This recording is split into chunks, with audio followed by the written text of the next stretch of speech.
Good morning all of you. स्वागत है आपका मेरी यूट्यूब चैनल सिमरन स्टार क्लासेज में। मैं हूं आपकी एजुकेटर ममता उपाध्याय।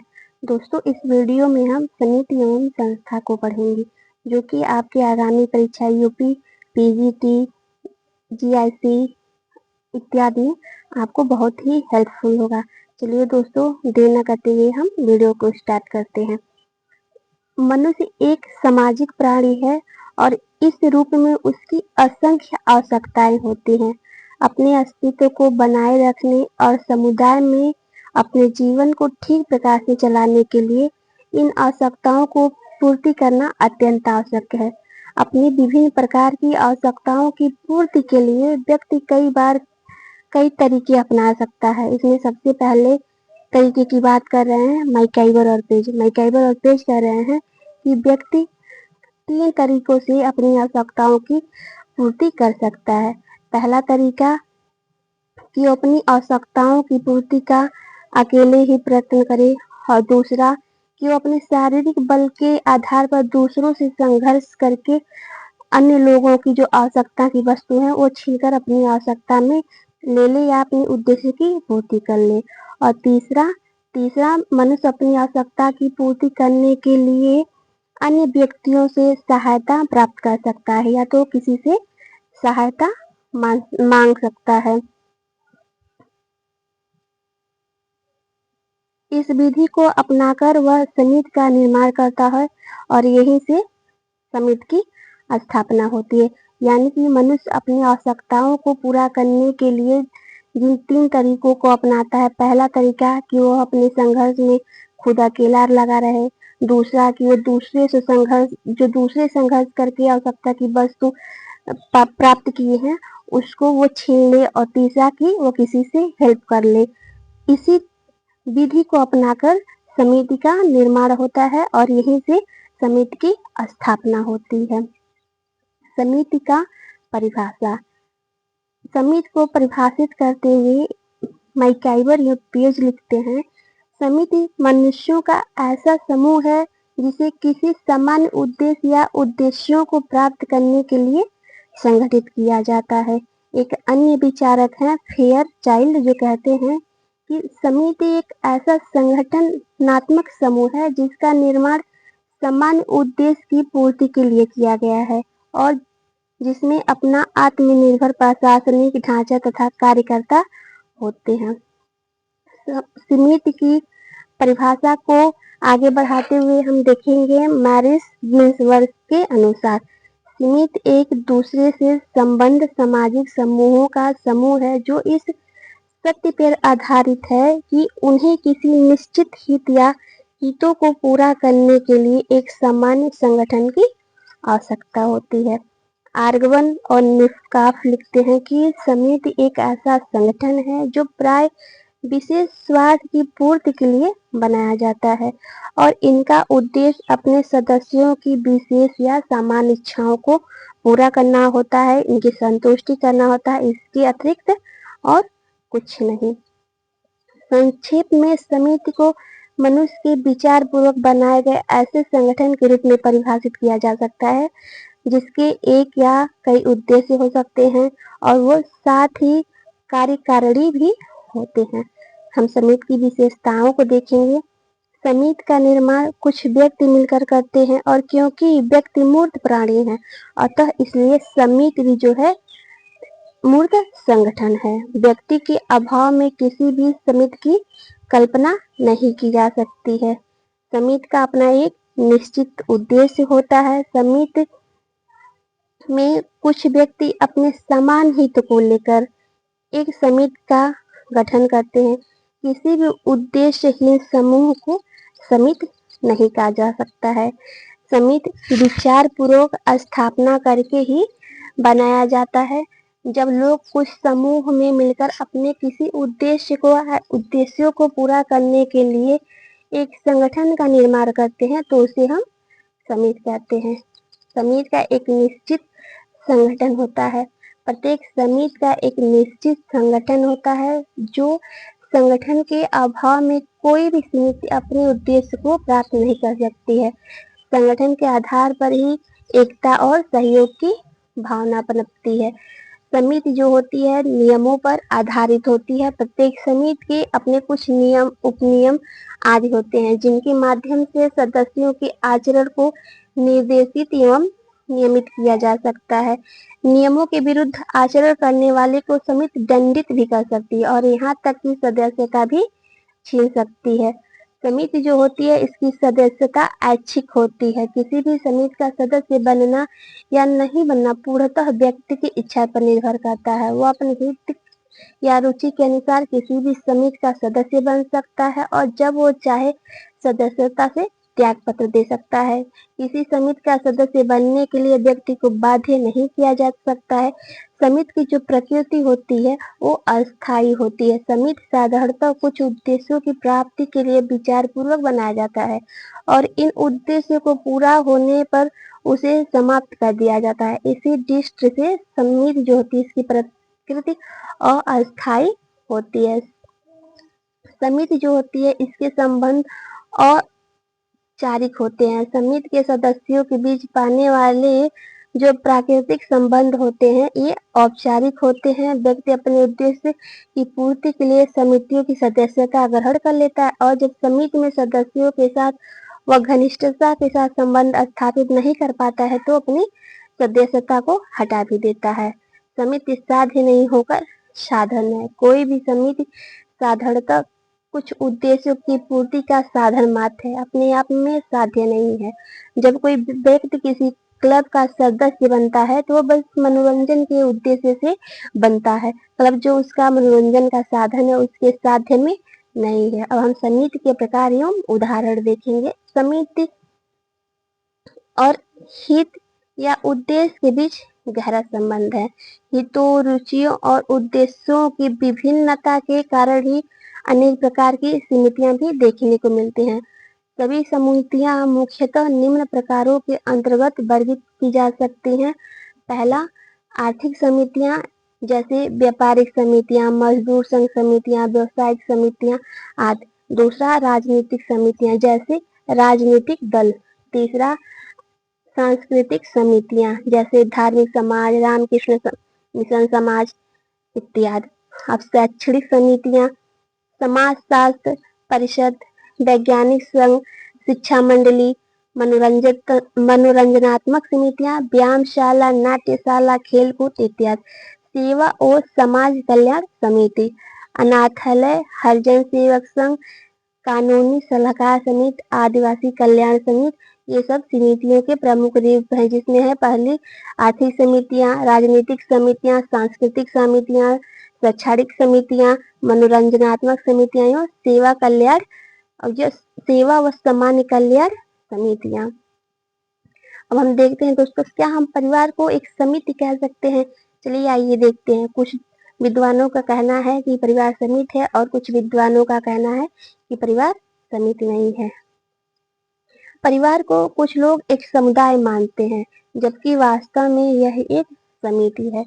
परिवार को समुदाय मानने वालों का कहना है कि व्यक्ति का जीवन जन्म से मृत्यु तक परिवार में ही बीतता है। परिवार में ही बच्चे जन्म लेते हैं, पनपते हैं और उनका जीवन व्यतीत होता है और अंत में ही उनकी मृत्यु हो जाती है। अतः इस तरह सारा जीवन परिवार में ही बीतता है, इसलिए परिवार को एक समुदाय कहा गया। परंतु यह बात किसी आदिमकालीन जो परिवार हैं उनके लिए तो सही नहीं है। आधुनिक परिवार के लिए ये भी नहीं सही है। आधुनिक युग में कुछ निश्चित उद्देश्य को लेकर परिवार की स्थापना की जाती है परंतु अपने सदस्यों की कुछ महत्वपूर्ण आवश्यकताओं की पूर्ति अवश्य की जाती है, परंतु उनकी सभी आवश्यकताओं की पूर्ति यहाँ नहीं की जा सकती है। कारण कि व्यक्ति परिवार के अलग अलग अन्य समितियों का सदस्य होता है। यद्यपि यह सही कि परिवार बच्चों के लिए समिति से कुछ अधिक है, परंतु जैसे जैसे बच्चे बड़े हो जाते हैं वैसे वैसे नवीन परिवारों की स्थापना होती है और अनेक अन्य समितियों की सदस्यता भी ग्रहण करते हैं। क्या राज्य एक समिति है? कुछ विद्वानों का कहना है कि राज्य की स्थापना कुछ व्यक्तियों के द्वारा विशेष उद्देश्यों की प्राप्ति के लिए सोच विचार कर की जाती है, अतः राज्य भी एक समिति है। इसका संबंध प्रमुखतः समुदाय के राजनीतिक जीवन के साथ पाया जाता है। मैकाइवर तथा पेज के अनुसार राज्य सामाजिक संगठन का एक स्वरूप के रूप में चर्च अथवा व्यापारिक क्लब के समान ही समिति है, लेकिन राज्य और अनेक समितियों में कुछ अंतर पाया जाता है। राज्य की जो सदस्यता होती है वह अनिवार्य होती है और राज्य जो होता है किसी अन्य समिति की सदस्यता ऐच्छिक होती है, जबकि राज्य की जो राज्य होता है इसकी सदस्यता अनैच्छिक होती है। इसके अलावा समिति का कोई निश्चित भूभाग नहीं होता, जबकि राज्य का अपना एक निश्चित भूभाग होता है। भूभाग समिति की विशेषता नहीं होकर समुदाय की विशेषता है। राज्य की अपनी प्रभु सत्ता या प्रभु संपन्न शक्ति होती है, जिसके माध्यम से वो कानून बनाकर एक निश्चित प्रकार का व्यवहार करने के लिए लोगों को बाध्य कर सकता है।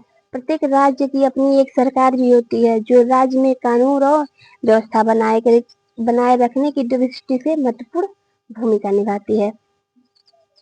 स्पष्ट है कि राज्य अन्य समितियों से एक भिन्न प्रकार की समिति है। ऐसा इसको विशिष्ट प्रकार की महासमिति भी माना जाता है। यहाँ हम ये भी ध्यान दे सकते हैं कि एक ही समुदाय में अनेक समितियां पाई जाती हैं। जैसे गांव एक समुदाय है और उसमें आर्थिक संघ, राजनीतिक संगठन, मनोरंजन संगठन तथा पंचायत आदि पाए जाते हैं। समितियां दिखाई पड़ती हैं। हम मैकाइवर बताते हैं कि जो समिति होती है एक समुदाय नहीं है, बल्कि समुदाय के अंतर्गत ही एक संगठन है। अब हम दोस्तों संस्था को देखेंगे। सीमित और संस्था दोनों ही एक दूसरे से घनिष्ठ रूप से संबंधित है और दोनों को ही एक दूसरे के संदर्भ में ठीक प्रकार से समझा जा सकता है। समिति व्यक्तियों का एक समूह है जो कि उद्देश्य की पूर्ति के लिए बनाया जाता है, जबकि संस्था इन्हीं उद्देश्यों को पूरा करने हेतु नियमों एवं कार्य प्रणालियों की एक व्यवस्था है। संस्था का कार्य करने का समाज द्वारा मान्यता प्राप्त एक निश्चित ढंग भी होता है। जो संस्था होती है उसको कार्य करने के लिए समाज द्वारा एक निश्चित मान्यता प्राप्त होती है या निश्चित ढंग भी प्राप्त होता है। जिन उद्देश्यों को लेकर समिति बनाई जाती है उनकी पूर्ति के लिए अपनाए जाने वाली कार्य प्रणाली को संस्था कहते हैं। उदाहरण के रूप में परिवार एक समिति है जिसका मुख्य लक्ष्य जो होता है यौन इच्छाओं को पूरा करना होता है और संतान को उत्पन्न करना होता है। बालकों का पालन पोषण करना होता है और सदस्यों की विभिन्न आवश्यकताओं को पूरा करना होता है। इन लक्ष्यों की पूर्ति के लिए वो विवाह नामक संस्था पाई जाती है। जो परिवार होते हैं इनमें जो लक्षण ऊपर बताए गए हैं इनको पूरा करने के लिए विवाह नामक संस्था पाई जाती है और प्रत्येक परिवार का अपना एक संस्थागत रूप होता है जो सदस्यों के संबंधों को नियमित करने व स्थिति के अनुरूप कार्य का निर्धारण करने तथा विभिन्न आवश्यकताओं की पूर्ति हेतु एक दूसरे के साथ सहयोग करने संबंधी निश्चित समय तथा तरीके पाए जाते। इन्हीं से मिलकर संस्था बनती है। संस्था की परिभाषा एवं अर्थ। मैकाइवर और पेज जो है संस्था को परिभाषित करते हुए लिखते हैं कि संस्था सामूहिक क्रिया की विशेषता व्यक्त करने वाली कार्य प्रणाली के संस्थापक स्वरूप अथवा अवस्था को कहते हैं। जो संस्थाएं होती हैं वो किसी कार्य प्रणाली का संस्थापक स्वरूप होती हैं अथवा अवस्थाएं होती हैं। ऐसा मैकाइवर और पेज का कहना है। एक अन्य विचारक हैं आर्गवन एवं निष्पाप जो कहते हैं कुछ आधारभूत मानवीय आवश्यकताओं की संतुष्टि हेतु संगठित एवं स्थापित प्रणालियों को सामाजिक संस्थाएं कहते हैं। संस्था को परिभाषित करते हुए गिलिन और गिलिन लिखते हैं सामाजिक संस्था कुछ सांस्कृतिक विशेषताओं को प्रकट करने वाले वे नियम है जिनमें काफी अस्थायित्व होता है और जिनके कार्य सामाजिक आवश्यकताओं की पूर्ति करना होता है। मोरिंग गिन्सबर्ग हैं जो लिखते हैं कि संस्थाएं व्यक्तियों का या समूह के बीच संबंधों को निर्देशित करने वाली मान्यता तथा स्थापित कार्य प्रणालियों के रूप में परिभाषित की जा सकती है। उपयुक्त परिभाषाओं के आधार पर हम कह सकते हैं कि सामाजिक संस्थाएं जो होती हैं मनुष्य की मौलिक आवश्यकताओं के प्रति साधन के रूप में विकसित नियम, विधि विधानों एवं कार्य प्रणालियों का वह संगठित रूप है जो समाज द्वारा मान्यता देकर बनाई जाती है। संस्था की विशेषताएं देखते हैं दोस्तों। गिलिन और गिलिन नामक विद्वान ने संस्था की निम्नलिखित विशेषताओं का उल्लेख किया, जिसमें सबसे पहली विशेषता है संपूर्ण संस्कृति व्यवस्था में संस्था का एक इकाई के रूप में कार्य। ये हेमलेट कहते हैं कि जो संपूर्ण संस्कृति व्यवस्था है, संस्था इसमें एक इकाई के रूप में कार्य करती है। हेमलेट ने संस्था को सामाजिक रीति रिवाज का एक गुच्छा कहा है और उन्होंने कहा कि जब जनजातियां प्रथाएं और रूढ़ियों में अधिक विकसित हो जाती हैं, तब इन्हें समाज स्वीकृति प्रदान कर देता है और इन्हीं संबंधों के कई नियम जब बन जाते हैं तो ये कालांतर में संस्था का रूप ग्रहण कर लेते हैं। संस्था की एक विशेषता में है अधिक अस्थायित्व। संस्था का जो विकास होता है वो एक लंबी अवधि के बाद होता है और वह भी उस समय जब कार्य के विशिष्ट तरीके अपनी उपयोगिता के प्रमाणित कर देते हैं। इसी कारण संस्था काफी लंबे समय तक चलती रहती है।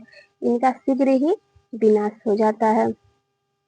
इनका शीघ्रता से विनाश नहीं होता। जो संस्थाएं होती हैं वो काफी लंबे समय तक चलते रहती हैं, क्योंकि इनको बहुत सोच समझकर और बहुत लंबी अवधि के बाद बनाया जाता है, इसीलिए इसका शीघ्रता से विनाश नहीं किया जा सकता है।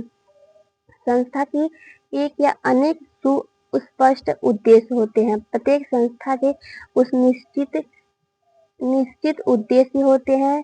यह उद्देश्य मनुष्य मानवीय आवश्यकताओं से संबंधित होते हैं। उदाहरण के रूप में विवाह की संस्था के कुछ सुस्पष्ट उद्देश्य हैं।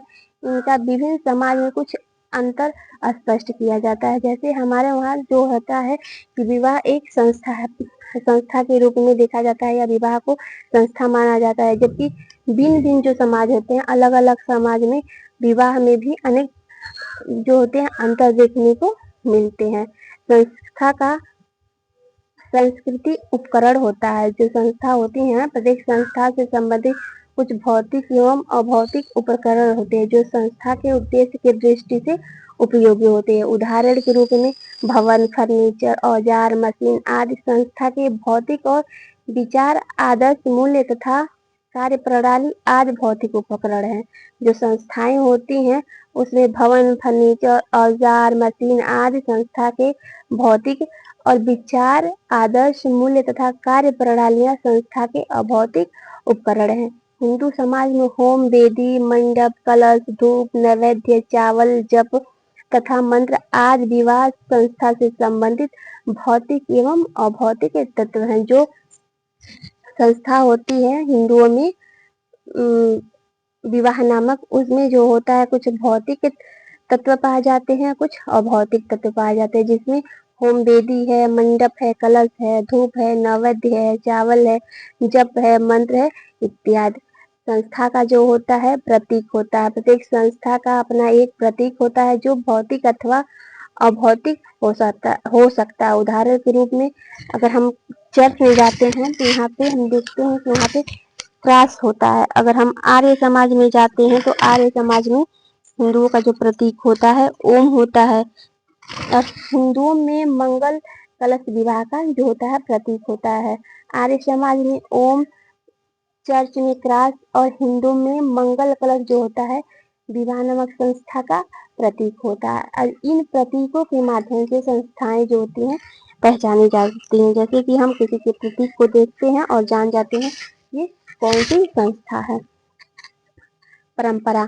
प्रत्येक संस्था के कुछ निश्चित अथवा अलिखित परंपराएं होती हैं जिसके द्वारा व्यक्ति के व्यवहार पर नियंत्रित रखा जा सकता है। यह परंपरा लोगों के व्यवहारों में अनुरूपता या समानता लाने में भी योग देती है। परंपराओं के अंतर्गत प्रथाएं, जातियां, जनजातियां, नियम तथा धार्मिक संस्कार इत्यादि आ सकते हैं। जैसे जो संस्थाएं होती हैं उनमें कुछ लिखित परंपराएं होती हैं, कुछ अलिखित परंपराएं होती हैं। जो लिखित परंपराएं होती हैं वो एक जैसा ये समान रहती हैं। जो अलिखित परंपराएं होती हैं उसमें धार्मिक नियम आ जाते हैं, संस्कार आ जाते हैं, इत्यादि आ जाते हैं। उपयुक्त संस्थाओं के अतिरिक्त संस्था के कुछ विशेषता इस प्रकार भी है। जो संस्थाएं होती हैं इसमें विचार होता है, विशिष्ट उद्देश्य होता है, संरचना होती है, अभिमत एवं अधिकार होता है, विरासत होती है जो पीढ़ी दर पीढ़ी हस्तांतरित की जाती है। दोस्तों हम संस्थाओं के प्रकार को देखते हैं। संस्थाएं जो होती हैं कई प्रकार की होती हैं। पहली जो होती हैं सामाजिक संस्थाएं, आर्थिक संस्थाएं, राजनीतिक संस्थाएं, धार्मिक संस्थाएं, शैक्षणिक संस्थाएं और मनोरंजनात्मक संस्थाएं।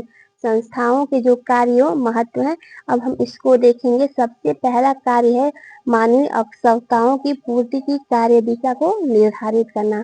एक संस्था का विकास किसी न किसी मानवीय आवश्यकता की पूर्ति को लेकर ही बनाया जाता है। इसी कारण संस्थाओं को जो है मानवीय आवश्यकता की पूर्ति के साधन के रूप में देखा जाता है। जब संस्थाएं आवश्यकताओं को पूरा करने का कार्य बंद कर देती हैं तो उनका अस्तित्व भी समाप्त हो जाता है। विवाह संस्था, शिक्षा संस्था एवं परिवार नामक संस्था मनुष्य की हर आवश्यकताओं को पूरी करती है। संस्थाओं के कार्य में एक कार्य है व्यक्तियों के कार्य को सरल बनाना। जो संस्थाएं होती हैं मानव व्यवहार के सभी आचरण को एक सुव्यवस्थित रूप में प्रस्तुत करके यह स्पष्ट करना चाहती है कि व्यक्ति को क्या करना चाहिए अथवा क्या नहीं करना चाहिए, उनके कार्य की दिशा क्या होनी चाहिए। इस प्रकार संस्था एक निश्चित विधि या प्रणाली का निर्धारित कर देती है जिससे व्यक्ति साधारण इसी प्रकार के अनुरूप कार्य करता है। ऐसी स्थिति में संस्था व्यक्ति का मार्गदर्शन करती है और उनके कार्य को सफलता देती है और उन्हें हर समय यह सोचने की आवश्यकता नहीं पड़ती कि हमको क्या करना है और क्या नहीं करना। जो संस्था होता है वो व्यवहारों के अनुरूप होता है। संस्था से संबंधित एक निश्चित कार्य प्रणाली, कुछ नियम, कुछ परंपराएं होती हैं जो अपनी आवश्यकता की पूर्ति के लिए इन्हीं का सहारा लेते हैं। जो व्यक्ति होते हैं वो अपनी आवश्यकता की पूर्ति के लिए इन्हीं संस्थाओं का सहारा लेते हैं। जो निश्चित इनके कार्य होते हैं, इनके परंपराएं होते हैं। जब व्यक्ति की आवश्यकता नहीं पूरी होती है तो इन्हीं संस्थाओं का वो सहारा ले लेते हैं और अपने उद्देश्य को पूरा कर लेते हैं। जब एक समूह के लोग अपने कुछ विशिष्ट संस्थाओं के नियम एवं परंपराओं को ध्यान में रखते हुए व्यवहार करते हैं तो उनके व्यवहार में अनुरूपता या सामान्य होना चाहिए। अन्य शब्दों में अगर हम कहें तो संस्था जो होती है व्यक्ति के व्यवहार में अनुरूपता उत्पन्न करती है। जो संस्थाएं होती हैं वो सभी व्यक्तियों को जो व्यवहार होता है उसको एक जैसे कर देती हैं या करने की जो होती है कोशिश करती हैं।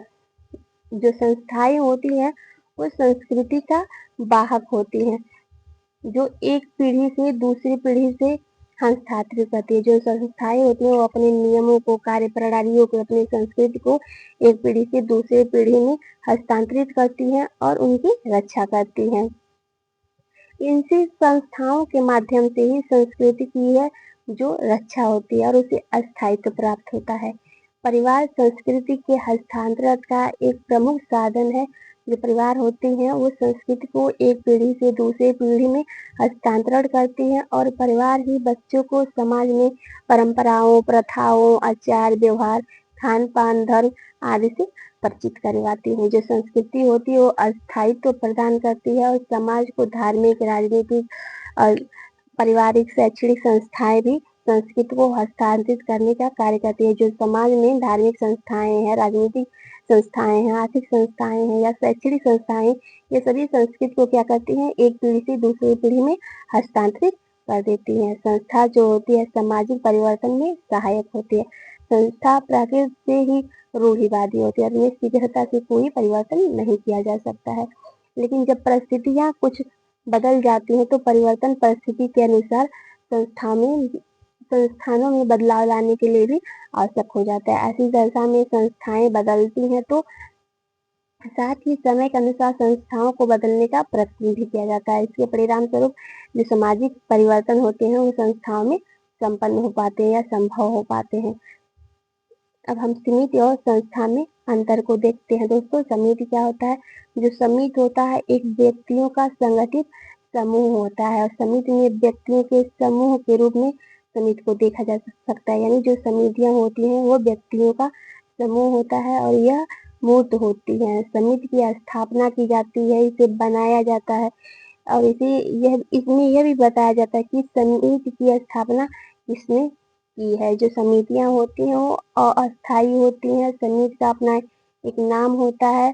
जो समिति होती है वो व्यक्ति के हित पर या उनके कल्याण पर जोर देती है।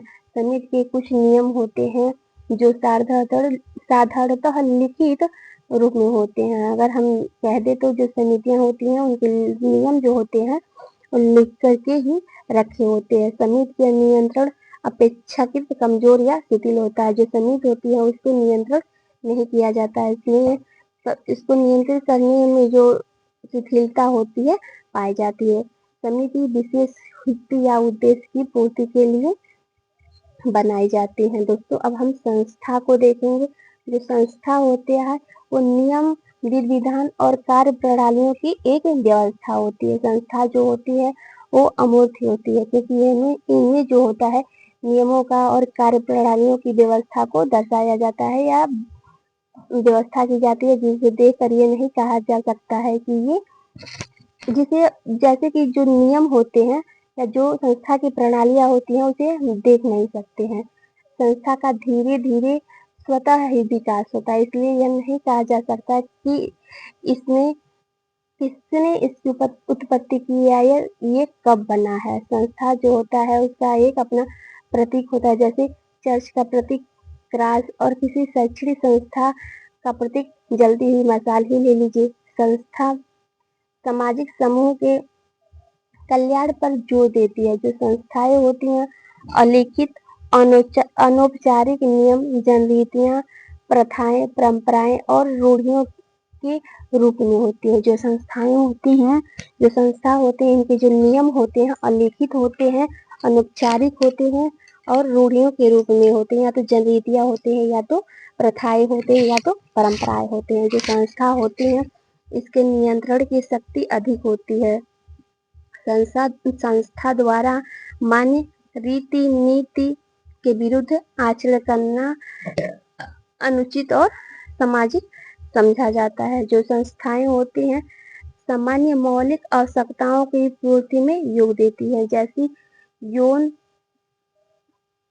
की इच्छाओं की पूर्ति, संतान की उत्पत्ति, भोजन इत्यादि। संस्थाएं जो होती हैं विभिन्न समितियों के हितों की पूर्ति के उद्देश्य से बनाई जाती हैं। संस्था जो होती है एक पीढ़ी से दूसरी पीढ़ी में हमारी संस्कृति को हस्तांतरित करने का कार्य करती है। संस्था जो होती है जो इसके सदस्य होते हैं मनुष्य नहीं हो सकते, क्योंकि संस्था जो होती है नियमों और कार्य प्रणालियों की व्यवस्था होती है। समिति और संस्था दोनों ही अपने आप में साध्य नहीं होकर साधन होते हैं जो मानवीय हितों या उद्देश्य की पूर्ति का माध्यम होता है। हम समितियों के सदस्य होते हैं, संस्थाओं के नहीं। ये मैकाइवर और पेज का कथन है। देखते हैं दोस्तों कि मैकाइवर और पेज इस कथन से क्या समझाना चाहते हैं। मैकाइवर और पेज कहते हैं कि हम समितियों के सदस्य होते हैं, संस्थाओं के नहीं, क्योंकि समितियों से मनुष्य के एक संगठित समूह का बोध होता है, जबकि संस्था से एक कार्य प्रणाली का बोध होता है। परिवार, महाविद्यालय, धार्मिक संगठन, राजनीतिक दल आज जो होते हैं व्यक्ति के समूह के रूप में समितियां हैं, जो नियम, विधि विधान और कार्य प्रणालियों के ढांचा के रूप में संस्थाओं में समितियां बन जाती हैं। तो इनकी कार्य संचालन के लिए कुछ नियम, विधि विधान और कार्य प्रणालियां भी विकसित की जाती है, जो संस्था के नाम से जानी जाती है। जैसे मैकाइवर और पेज कहते हैं कि यदि हम किसी संस्था पर संगठित रूप में विचार करते हैं तो हम पाते हैं कि जो समितियां हैं और यदि कार्य प्रणालियों के रूप में कार्य करती हैं तो संस्थाएं हो जाती हैं। समिति से सदस्यता का पता चलता है। सदस्यता से कार्य प्रणाली या सेवा के तरीकों या साधन का हमें पता चलता है। उदाहरण के रूप में अगर हम देखें तो महाविद्यालय जो है एक समिति और संस्था दोनों है। जब हम महाविद्यालय को एक संगठित समूह के रूप में विचार करते हैं, अर्थात जो प्राचार्य होते हैं, विभाग अध्यक्ष होते हैं, प्रबंधक होते हैं या जो अन्य कर्मचारी होते हैं, या विद्यार्थी होते हैं, अगर इनकी दृष्टि से देखें तो यह एक समिति है जिसके कुछ निश्चित उद्देश्य होते हैं। इन्हीं उद्देश्यों की पूर्ति के लिए महाविद्यालय के शिक्षण की एक पद्धति यानी कि टाइम टेबल, नियम या आचरण संबंधी बातें तथा परीक्षा की एक प्रणाली आदि होती है। सब मिलाकर महाविद्यालय को एक संस्था के रूप में हम जान सकते हैं। महाविद्यालय को एक संस्था कहते हैं। अन्य शब्दों में ये कहा जा सकता है कि जब हम महाविद्यालय पर नियमों, कार्य प्रणालियों अर्थात कार्य के रंग, शिक्षण पद्धति, परीक्षण जो होती है, परीक्षा प्रणालियां होती हैं, इनके रूप में विचार करते हैं तो स्पष्टतः यह एक संस्था होती है। स्पष्ट है कि समिति मनुष्य की एक संगठित समूह है, जबकि जो संस्थाएं होती है वो नियमों एवं कार्य प्रणालियों की एक व्यवस्था होती है। हम मनुष्य के सदस्य के रूप में हम जो मनुष्य होता है उस समूह के सदस्य के रूप में हो सकता है। नियम एवं कार्य प्रणालियों की व्यवस्था नहीं की जा सकती है। जैसे ही महाविद्यालय के परिवार परिवार या आर्थिक संघ, धार्मिक संघ या राजनीतिक दल या अस्पताल, लोकसभा आदि में से समिति और संस्था दोनों ही है। जैसे कि जो महाविद्यालय है, परिवार है, जो धार्मिक संघ है या आर्थिक संस्थाएं हैं, राजनीतिक संस्थाएं हैं, राज्य है, अस्पताल है, लोकसभा है, आज जो है समिति और संस्थाएं दोनों हैं। यह समिति संगठित समूह के रूप में भी होती है और इसके अलावा अपने नियम, विधि विधान, कार्य प्रणालियां सभी इसमें होती हैं। समिति के रूप में इनमें से प्रत्येक की जो नियम व्यवस्था होती है, कार्य प्रणाली होती है, यह अलग अलग होती है। अतः मैं कई बार यही पेश करते हैं कि हम संस्था के समिति हो सकते, हम समितियों के सदस्य हो सकते हैं, परंतु संस्थाओं के नहीं। परंतु नियम एवं कार्य प्रणाली की व्यवस्था यानी कि हम संस्था के सदस्य नहीं होते। इस प्रकार ये स्पष्ट किया जा सकता है कि जब हम समिति के सदस्य होते हैं, संस्थाओं के नहीं, क्योंकि संस्थाएं जो होती हैं वो नियमों और कार्य प्रणालियों की व्यवस्था होती है। तो नियमों और कार्य प्रणालियों को नियंत्रित किया जाता है और बनाया जाता है, जो कि मनुष्य के द्वारा नहीं होता है। इसलिए हम कहते हैं कि जो मनुष्य होता है वो संस्थाओं का सदस्य नहीं होता है, वो समितियों का सदस्य होता है। दोस्तों, आपको मेरा वीडियो कैसा लगा आप हमें कमेंट करके जरूर बताएं और हमारे चैनल सिमरन स्टार को लाइक करें, शेयर करें और सब्सक्राइब करें। धन्यवाद।